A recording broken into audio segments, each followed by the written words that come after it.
নমস্কার বন্ধুরা, কেমন আছেন সবাই? আশা করব বন্ধুরা যেখান থেকে আমার এই ভিডিওটা দেখছেন ঈশ্বরের আশীর্বাদে সবাই সুস্থ এবং ভালো আছেন। আর আমিও আপনাদের ভালোবাসা আশীর্বাদে মোটামুটি ভালোই আছি। আর আজকে দেখো সকালবেলায় যে খুব ঠান্ডা পড়ছিল না, তবে একটু ঠান্ডা পড়ছিল।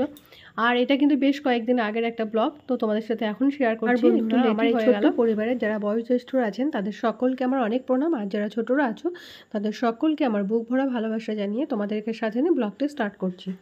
আর দেখলে আগেই উঠোনটা ঝাড় দেওয়া হয়ে গেছে আমার, তো এবার চলে আসলাম ঘরে। আর যে এটা হচ্ছে ডাইনিং রুম, তো এই ডাইনিং প্লেসটা একটু পরিষ্কার করছিলাম। আর ফ্রিজের মাথায় দেখছিলাম যে কিছু একটা দেখা যাচ্ছে, তো ওটাই আর কি ধরে নিচ্ছিলাম। আর এই যে ডাইনিং প্লেসটা ঝাড় দিয়ে একটু ব্যস্ত করেই করছিলাম, যেহেতু আমার আজকে একটু ব্যস্ততার দিন।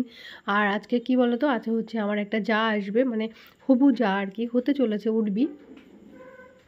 তো আজকে ওদের রেস্টই আর কি, মানে আমার দেওর আর দেওরের আর কি যার সাথে বিয়ে হচ্ছে, তো সেই আর কি সেই মেয়েটাই আজকে আসবে আমাদের বাড়িতে।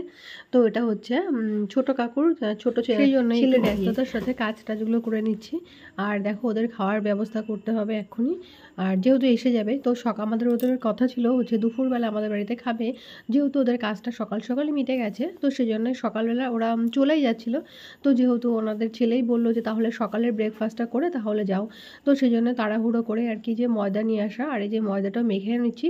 যেহেতু কোনো প্ল্যানিং ছিল না সকালে করার মতো, আমি ভেবেছিলাম দুপুরবেলায় হবে সব, মাংস টাংস মাছ টাছ কিছু আনা হবে।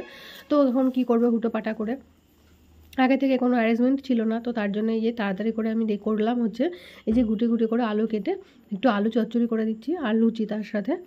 আর এবার লুচিটা আমার মাখা হয়ে গেছে, এবার ঝটাপট তো ওরা এসে গেছে, ঝটাপট বেলে ভেজে আর একটু গুছিয়ে গাছিয়ে দেওয়ার ব্যাপার থাকে। তো আর দেবো হচ্ছে ডিম ভাজা, মানে ডিমের অমলেট করে একসাথে। তো তার জন্য এই যে মানে লুচিগুলো আমি বেলে নিচ্ছি আগে থেকে, আর কড়াটা ওদিকে বসিয়ে দিয়েছি, তেলটা গরম হতে থাকছে, আর তারপর আমি ভেজে নেবো চটপট করে। আর এই দেখো আমার কড়াটা এদিকে বসিয়ে দিয়েছি, কড়া তো তেল মানে দেওয়াই ছিল আর হয়ে গেছে। আর লুচিটা ওদিকে ভাজতে লাগছি, বললাম না যে আগে থেকে তেলটা না দিলে লুচিটা ভাজতেও দেরি হয়ে যাবে, তো ঝটাপট না করলে তো দিতে পারবো না বোন। তো সেই জন্যই আর কি এই যে লুচিটা একটু লাল লাল করে ভাজছিলাম আর কি। আর কি বলো তো, সকালবেলা ওরা লুচিটাও খেতে ভীষণ ভালোবাসবে, ব্রেকফাস্টে বেশ মানে খারাপ হবে না, যেহেতু ওরা রুটি লুচি এগুলোই বেশি পছন্দ করে, ভাত তো খেতে চায় না। আর আমাদের তো বাজার করা হয়েও গেছিলো, তো বললাম যে ওরা ফোন করলো বলে আর কিছু হয়নি। আর দেখো কী কী দিলাম, ওই যে দিয়েছি হচ্ছে আলুর তরকারি আর স্যালাড দিয়েছি, আর সন্দেশ, আর যে দুটো এই যে এই মিষ্টি, এগুলোই আর কি আনা হয়েছিল, আমরা বাজার থেকে জোগাড় করেছিলাম। আর করেছিলাম ডিম ভাজা, তো ডিম ভাজার প্লেটটা আর কি মানে ডিমের অমলেট করে, তো ওই যাকে দিয়েছিলাম মানে কৃষ্ণা, ও ডিমের অমলেটটা খেতে চাইছিল না, তো ওই জন্য ওর প্লেটে ওটা দেয়নি। আর এটা হচ্ছে এই যে কৃষ্ণা আর যে শুভ, তো এদেরই আর কি মানে ম্যারেজ অ্যানিভার্সারি, মানে ম্যারেজ রেজিস্ট্রেশন ছিল ফার্স্ট ডে, আজকে ছিল হচ্ছে ফার্স্ট ডে। আর সেই উপলক্ষে ওরা এসেছে আমাদের বাড়িতে। আর এই দেখো ওটা হচ্ছে ওর দাদা, আর এটা হচ্ছে ওই শুভর বাবা, মানে আমার কাকা শ্বশুর। তো এই যে খাওয়া দাওয়া শেষে দেখো ওরা কিন্তু বেরিয়ে যাচ্ছে, ওরা চলে যাচ্ছে, ওরা যাবে এখন হৃদয়পুর। আর এই যে কৃষ্ণার বাড়ি তো যেহেতু আমাদের এই দিকেই লোকালেই, তো ওর একটু বিডিও অফিসে দরকার আছে, তো ওই দরকারটা মিটিয়ে তো ওদের সাথে যাবে ওরা বিয়ের কেনাকাটার জন্য কিছু। ও বললো যে ওদেরও কিছু কেনাকাটা আছে, তো সেখান থেকেই মানে কাজটা মিটিয়ে তো ওদের সাথে একসাথে কেনাকাটা সেরে ওরা পরে ফিরবে। আর এই যে দেখো ওরা চলে যাচ্ছে, তো আমিও একটু যাচ্ছিলাম। আর বলছিল যে যেও কিন্তু সকাল সকাল করে, কিন্তু কি করবে বলো, ওদের তো বিয়ে হচ্ছে 3রা মার্চ, তো আমার তখন তো যাওয়াই হবে না, আমার সোনাইয়ের এক্সাম চলছে একদম রানিং ফাইনাল এক্সাম, তো এই মুহূর্তে কি যাওয়া ঠিক? তো বললাম ঠিক আছে, তখন রাত্রেবেলা যাব বিয়েতে, তোমাদের বিয়েতে মানে বিয়ে খেয়ে চলে আসবো, আর বৌভাতের দিনও যাব, কিন্তু আমরা আগে থেকে যেতে পারবো না আর থাকতেও পারবো না। দেখো ওরা কিন্তু বেরিয়ে যাচ্ছে। আর এই যে দেখো খাওয়া দাওয়া হয়ে গেছে, সব প্লেটে রয়েছে, তো এখন মাজা ঘষা সবই করতে হবে। আর এই যে দেখো ওদের জন্য এই বড় মাছগুলো কেনা হয়ে গেছিলো, তো মানে ভেবেছিল দুপুরবেলা আসবে, তো এখন কি করব, এত বড় বড় মাছ তো আমরা বেশি একটা খাই না, বড় মাছ ছোট মাছই বেশি খাই। এখন কেনা হয়ে গেছে, তো এবার খেতেই হবে, ভাগ্যিস মাংসটা আনেনি, না হলে এই মাংসটাও আবার খেতে হতো, কে আর খায়, আমি তো খাই না, সোনাই খুব বেশি পছন্দ করে সেরকমও নয়, খুব কমই আর কি খাওয়া হয়। আর এই যে মাছটা ভাজছিলাম। আর ওই যে বললাম যে মানে ওদের বিয়ে, কিন্তু আমাদের কোনো আনন্দই হবে না, যেহেতু আমার ছেলের পরীক্ষা, কি করে যাব বলো, একটা বিয়ে বাড়ি যেতে গেলেও তারও একটা অ্যারেঞ্জমেন্টের ব্যাপার থাকে, গোছানো আগে থেকে, টাইম নষ্ট, কিন্তু আমার সোনার পরপর এক্সাম, আর ছোট মানুষ, কিন্তু আমি যদি বিয়ে বাড়ি গেলে তাহলে কী করে হবে বলো।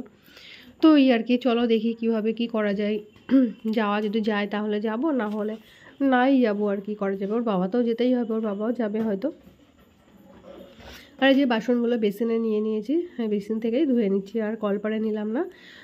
যেহেতু আর ভীষণ ব্যস্ততা আজকে, এখনও দুপুরবেলা রান্না হয়নি, দুষ্টু গেছে স্কুলে, বাড়ি এসে মানে রান্না করতে হবে, তারপর তো খাবে, সেই জন্য একটু মানে চটপটি করতে হচ্ছে।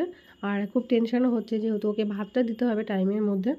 আর যে মাছটা ভাজা হয়ে গেছে, আর যে মাছের ঝোল মানে মাছের কালিয়া হবে, যে আলুটাও আমি আগে লাল লাল করে ভেজে নিলাম, আর তারপরে দিয়েছি দেখো মশলাগুলো কষিয়ে নিচ্ছি। আর মশলাগুলোতে আমি দিয়েছিলাম আদা, জিরে, পেঁয়াজ, লঙ্কা, রসুন সব একসাথে মিক্সচারে গ্রাইন্ডের মধ্যে পেস্ট করে নিয়েছি, নিয়ে ভালো করে কষিয়ে জল ঢেলে দিয়ে ঢাকা দিয়ে দিয়েছি। আর এই যে দেখো দুষ্টু আমাকে নিয়ে এসেছে ওর পিৎজা মানে ওর খেলার, তো ওগুলো আমাকে মানে খেতে দিচ্ছে, তো আমি একটু খেয়ে নিলাম। আর রান্না করবো হচ্ছে দেখো শাক।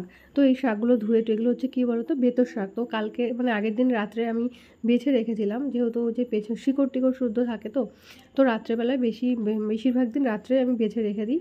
আর এই যে ধুয়ে টুয়ে তারপরে হচ্ছে শাকগুলো কাটছিলাম। ধুয়ে কাটলে কি হয় বলো তো, মানে ভালো হয়। আর যে কাটার পরে ধুতে গেলে না সব বেরিয়ে যায়, তারপরে জল থাকে শাকে, সেই শাকটা রান্না করতেও খুব মুশকিল হয়ে যায়।